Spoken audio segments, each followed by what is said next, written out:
In this data set, I want to report on total betas by industry group. Now, part of you saying, what the heck is a total beta? So let's step back.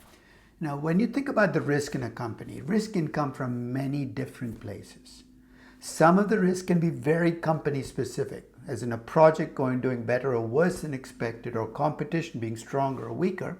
Some of it can be sector wide. If you're a steel company, something that affects the entire steel sector will affect you. Some of it can be driven by currencies getting stronger or weaker. That affects a lot more companies.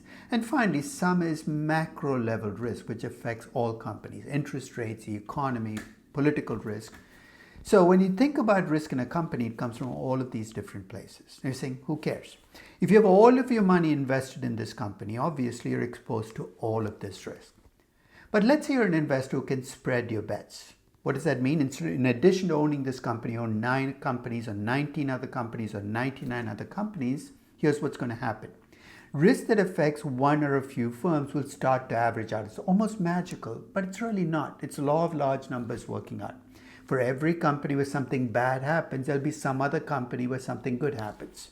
So as you get more diversified across companies and across the market, you're going to see the risks that are firm specific disappear in your portfolio, leaving you with just market-wide or macro risk. That's at the basis for every risk and return model in finance, because much of the risk and return in finance was designed for publicly traded companies, to measure risk at publicly traded companies. And we assume that the marginal investor in those companies is likely to be diversified. You think, who's the marginal investor? The marginal investor is the investor most likely to be the buyer or seller in the next trade, to influence the stock price. So to be a marginal investor, you need to own a lot of shares and trade those shares on a regular basis. Just getting one half of that equation doesn't do it. If you just own a lot of stock and you never trade, you're not a marginal investor. If you trade a lot but you don't own a lot of stock, you're not a marginal investor. So since trading requires both a big holding marginal investor requires both a big holding and trading, that marginal investor is likely to be at many publicly traded companies an institutional investor, not the founder or manager of the company. So that's the starting point for how we think about risk in finance, and that leads us to a very predictable place. If your marginal investor is well diversified, which tends to be true in many companies with institutional investors, the only risk that should be captured in your discount rate should be the risk that you cannot diversify away. That's what we measure when we use a beta or a betas in a cost of equity calculation. So no matter how much you dance around the estimation of betas, you have to think about the underlying assumption that to use beta in the first place, you need to assume the marginal investor is diversified. Now, what if that's not true?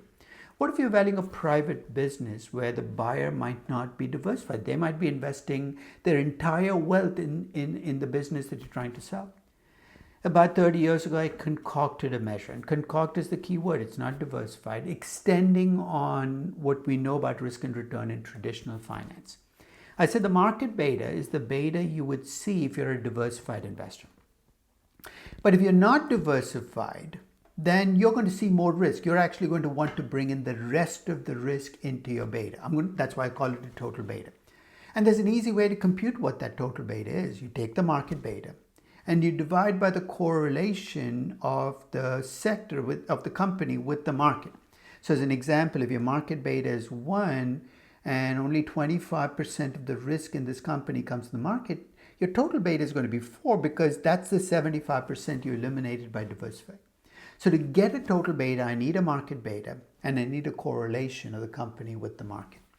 So if obviously you can get market betas and correlations only with publicly traded companies, but you can get those numbers and extrapolate from them what the total beta would be if you're looking at a private company where a buyer is not diversified. So the total beta computation you see here requires 2 details. One is it needs an unlevered beta and it needs a correlation with the market. I get the unlevered beta the way I get betas for traditional publicly traded companies. I take the beta of every publicly traded company in a group, I average it out, I clean up for debt, and I clean up for cash. I get an unlevered beta for each industry group.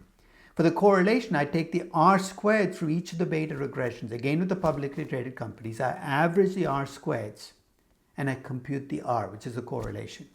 My total beta is just the unlevered beta divided by the correlation of the market. The lower the correlation of companies in a sector with the market, the higher the total beta will be. So as you look at this data set, you're going to see the total betas are 3, 4, 5, much bigger than the betas you're used to seeing. That's because they capture all of the risk in a company. And if you carry it to the next step, if you use these total betas to compute cost of equity, you're going to end up with higher cost of equity for companies where the buyer is completely undiversified. Now, before you use the total beta though, remember this is a limiting case. This is applicable only if your buyer is completely undiversified. They're buying the business with all of their wealth. If your buyer is a private equity player, has 15 other companies in his portfolio or her portfolio, you might not want to use the total beta. You might want to use a number between the market beta and the total beta.